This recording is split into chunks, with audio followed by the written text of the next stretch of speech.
What's up, nerds? So I'm coming at you. I'm going to review and break down episodes 7 and 8 of Doom Patrol. I'm sorry this is so late, you guys. If you can't tell, I am sick. I have been in bed for the past couple of days. It has been a nightmare. I apologize, okay? And I didn't realize they dropped 2 episodes last week, and I was, yeah, that's how it is. All right, let me get started on this breakdown and everything, and then I'll share my thoughts while I go along and at the end and everything. All right, here we go. Rita and Lori escape the ant farm with Wally's drawings, though the former becomes depressed, believing that she had committed murder. Okay, so I had forgotten kind of where we were with the last season or the first part of the season. So this part was a little weird to me, but then once we got our foots going, we were cool and everything. It was kind of okay to see Rita I'm afraid I murdered somebody. That was all right. Rita's my favorite character, so she can do no wrong in my eyes. Laura later convinces her to help her build a gateway to Algorith to help the others.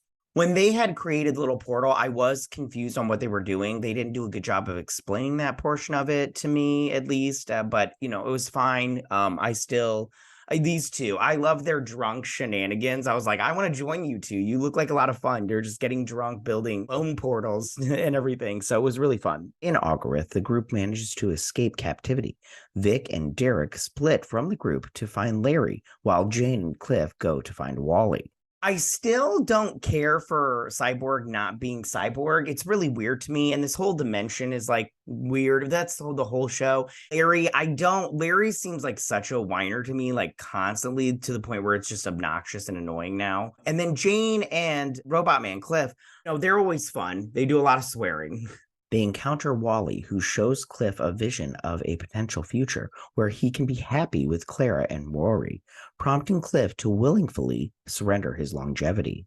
I felt for Cliff during his little scene where he was imagining a perfect world with his grandson all grown up and everything. I was like, I feel like I would surrender my longevity also for that. It looked like a good life.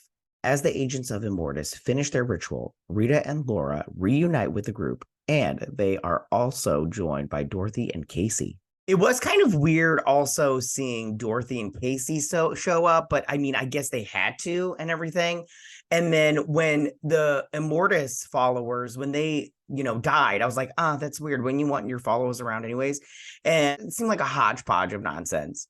As the ritual finishes, Rita is shocked to find that they have summoned Isabel Feathers, her theater rival, who was pushed into a time hole by Laura when she initially arrived in the present day. So I didn't like that it ended up being Isabel Feathers. I thought that was a stupid reveal. I thought that was absolutely dumb. I just didn't like it. I thought it was very stupid. If it's going to be Isabel Feathers the entire season, I think that was a bad choice. That character was stupid from the get-go. It's stupid now. I just didn't like that choice of making it Isabel Feathers. Isabel kills the agents of Immortus and unleashes a scream that destroys the Algorith dimension. And so she destroys this little realm or whatever, which I'm like, fine, whatever. I don't want to spend any more time in here with the scissor dudes that just seemed cheap to me from the get-go. So and just being able to draw whatever you want, and it comes like that's like the main point of most shows. It's like, why would you do that? Oh, reasons. Oh, what can we create? Whatever we want because reasons. It's you know what it is. The gang wakes up and finds themselves in the real world and follows a confused Isabel, who is discovered by a local driver-by. So now they're back, back in Cloverton, and they're following Isabel. This part was also, and then the dude finds, and he's like, are Isabel Feathers? Like, I would not remember her just by looking at her. I'm all like, she seems pretty plain Jane to me. Isabel later gets on TV and talks to her return to the audiences of Cloverton. Believing Immortus to have been a lie, the group returns to dealing with their personal problems while also accepting their mortality. And then every time Isabel turned into Immortus, she'd be like, I will destroy the world and take over, and then she like rewound stuff. Like that was just like really also, I was just like, okay, I don't remember that being Immortus. Like, I don't know too much about Doom Patrol in terms of the comics, but I don't remember Immortus that being his powers to be able to rewind time. So they're definitely maybe playing, doing their own thing a little bit with this show. Larry is contacted by a disembodied Rama and helps him reassemble himself with Keg's power. Also, I felt like the Rama guy, they brought him back just so Larry could have a little fuck buddy. Like, I'm all like, oh, you brought this, like, useless character back just so Larry could have a love interest? Get the hell out of here.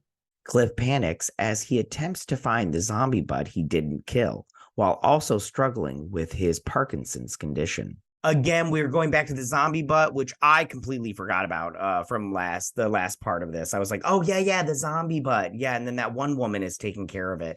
So I mean, I guess that'll play a part in it, because the butt apocalypse.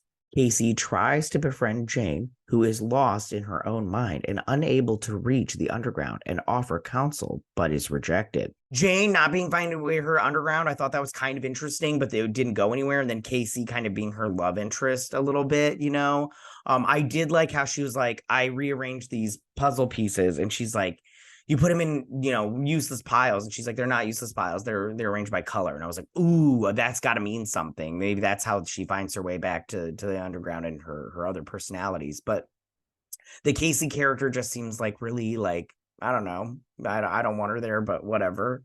The group later decides to attend a parade to celebrate Isabel's return. Upon arrival, the townsfolk hails the hero's return, much to Isabel's chagrin. Again, this Isabel Feathers lady and Immortus, they just want attention. Like, what? They just want their 15 minutes of fame. I'm so confused on this. It's like the show is not yeah, it's just so confusing. And then like the Doom Patrol, the town is all like, oh, the Doom Patrol, we love them. Meanwhile, Laura notices that Isabel has been rewinding time to manipulate reality in her favor, and only she is able to notice.